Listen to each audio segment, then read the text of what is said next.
और नमस्कार दोस्तों, कैसे हैं आप सब। आप सभी का स्वागत है आपके यूट्यूब चैनल पर। इसमें आज हम बात करने वाले हैं आर एग्जाम के बारे में। अगर आप 27 जुलाई को एग्जाम देने वाले हैं, ये वीडियो आपके लिए। ये वीडियो आपको इतना तो मैं कह सकता हूँ कि वीडियो आपको मोटिवेट करेगा। आपको ये वीडियो ये बताएगा कि अब कम समय में आपको क्या करना चाहिए, किन बातों का ध्यान देना चाहिए। देखो दोस्तों, आपके पास बहुत नॉलेज है, आपके पास बहुत सारे नोट्स हैं, बहुत कुछ हो, कोई मतलब नहीं। मैं बार बार कहता हूँ, कोई मतलब नहीं है।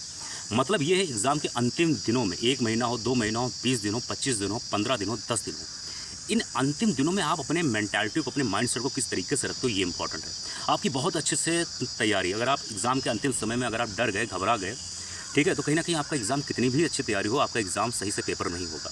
बहुत सारे बच्चे आप लोग अक्सर अपने आसपास देखते होंगे, बहुत सारे दोस्ती होंगे आपके, कि उनकी तैयारी बहुत विशेष नहीं है, लेकिन कहीं ना कहीं पेपर देते हुए थोड़ा सा कॉन्फिडेंट रहते हैं, अपने ऊपर विश्वास करते हैं, और कहीं ना कहीं सवाल उनको नहीं भी आता है, लेकिन कहीं ना कहीं वो सवाल सही भी कर लेते हैं। और आपको बहुत अच्छा आता भी है, लेकिन कहीं ना कहीं आप सवाल सही नहीं कर पाते। इसके पीछे कारण है। देखो, जो ये कम समय है आपके पास आर में, यानी मैं बात करूँ तो इसे फिलहाल 28-29 दिन है, लेकिन आप इसको सिर्फ 20-25 दिन ही मान के चलो, क्योंकि कम से कम समय मान के चला करो, कोई भी एग्ज़ाम हो। अब इसमें 2-3 बातें हैं, इंपॉर्टेंट बातें हैं, जो आपको विशेष तौर पे ध्यान देनी चाहिए अगर आप एग्ज़ाम में सिलेक्शन चाहते हो तो।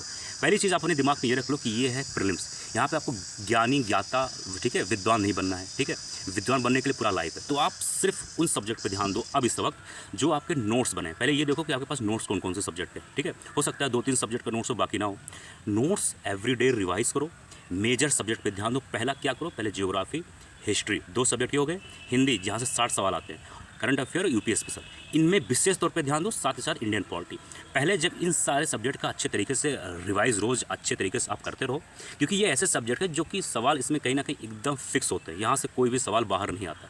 उसके बाद देन अगर आपके पास समय मिलता है तो आप इन्वायरमेंट, साइंस और इकोनॉमिक्स पे विशेष तौर पे ध्यान दो, लेकिन पहले मेजर सब्जेक्ट को एकदम स्ट्रॉन्ग कर लो। इसके लिए क्या करना है, सबसे इंपॉर्टेंट चीज़ होता है PYQ. PYQ every day PYQ solve करिए। पीवाईक्यू नहीं है कोई बात नहीं, अपने नोट्स को रिवाइज करिए, लेकिन कोशिश करिए कि पीवाईक्यू, हिस्ट्री, ज्योग्राफी, इन सब का पीवाईक्यू जरूर सॉल्व करिए, खासतौर पर इंडियन पॉलिटी का भी, क्योंकि पीवाईक्यू से बहुत हेल्प मिलने वाला है। मैं बार बार कहता हूँ, एक वीडियो में स्पेशल पीवाईक्यू के लिए भी लाऊंगा।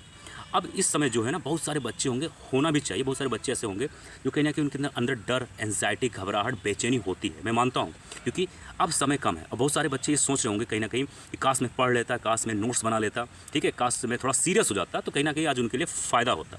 कोई बात नहीं, घबराने की ज़रूरत नहीं है। आपने कुछ तो पढ़ा होगा, थोड़ा बहुत तो पढ़ा होगा। अगर आपने थोड़ा बहुत भी पढ़ा है, अभी भी आप बहुत कुछ कमाल कर सकते हो। सिर्फ आपको अपने माइंड में ये रखना है कि मेरा होगा, बस ये हमेशा बोलते रहो। और जो मेजर सब्जेक्ट है उस पर विशेष तौर पे ध्यान देते रहो। आपका एग्ज़ाम प्रीलिम्स हो जाएगा। एक बार अगर आपका प्रीलिम्स हुआ, मेंस के लिए आपके पास बढ़िया पर्याप्त समय है, ठीक है, क्योंकि मेंस के लिए अगर बात करें तो तकरीबन 3 से 4 महीने मिलते हैं, 90 से 120 दिन, 100 दिन ही मान लो, तो 100 दिन यहाँ पर यूपीएससी का भी मेंस हो जाता है। ये तो फिलहाल आर एग्ज़ाम है, ठीक है। तो मेन चीज़ आपको ये ध्यान देना है कि मेजर सब्जेक्ट पे ध्यान दो, रिवाइज करो, पीवाईक्यू सॉल्व करो, और ऐसे सब्जेक्ट पे ध्यान दो जहाँ से बढ़िया स्कोर नंबर गेन होता है, क्योंकि आपके पास विद्वान बनने का समय नहीं है। और 2-3 चीज़ ध्यान देना कि सोशल मीडिया कम से कम इस्तेमाल करिए। जाहिर सी बात है, मैं हमेशा हर वीडियो में कहता हूँ, कम से कम, यहाँ मैं ये नहीं कर रहा हूँ कि छोड़ दो, कम से कम इस्तेमाल करो, 20 मिनट, आधे घंटे मैक्सिमम। दोस्त से थोड़ा कम रहो, और कहीं ना कहीं निगेटिव लोगों से एकदम दूर रहो, जो बार बार निगेटिव बातें करते हो। ऐसे लोगों से दूर ही रहना, नहीं तो आपका कितनी भी तैयारी हो, आपका सब बर्बाद हो जाएगा, ठीक है। जो एंजाइटी, डर, घबराहट, ये सब होना आम बात है, इससे बड़ी चीज़ कुछ नहीं है। डर, एंजाइटी, घबराहट उन्हीं को होगा जिनको कहीं ना कहीं इस एग्ज़ाम के लिए सीरियस होंगे, ठीक है। अगर आप चाहते हैं कि इस एग्ज़ाम में आपका बढ़िया से सिलेक्शन हो जाए, तो ये आप फार्मूला अपनाइएगा, क्योंकि नोट्स सबके पास है, सब कुछ पढ़ रहे हैं। रिवाइज मस्ट होता है। आप जितना ही प्रैक्टिस करोगे ना, जो कहानी हम लोग सुनते हैं कि वो कुएं पर रस्सी वाला कहानी हम लोगों ने बहुत सुना है, तो वो जो होता है ना, फैक्ट है कि जितना आप रिवाइज करोगे उतना आपका कॉन्सेप्ट क्लियर होगा। आपने कितना पढ़ा उससे मतलब नहीं है, आपने कितना रिवाइज किया, कितना एग्जाम में किया, ये इंपॉर्टेंट है, ठीक है। बहुत सारे नॉलेजफुल बच्चे हैं, एस्पिरेंट हैं, स्टूडेंट हैं, उससे कोई मतलब नहीं। बहुत सारे बच्चे आते हैं 1-2 साल मेहनत करके एग्जाम को क्वालिफाई करके बाहर। बहुत सारे बच्चे 8-10 साल से एग्जाम की तैयारी कर रहे हैं। क्या कारण है? मेन कारण यही है कि वो प्रैक्टिस नहीं करते, रिवाइज नहीं करते, सिर्फ बिन मतलब का नोट्स बनाते हो, बिन मतलब की चीज़ों को वो पढ़ते जाते हैं और नथिंग, कुछ नहीं करते हैं। ये आपको नहीं करना है। अभी भी समय 20-25 दिन बहुत होता है, अच्छे से ध्यान दीजिए। मिलते हैं किसी और वीडियो में। जय हिंद, जय भारत।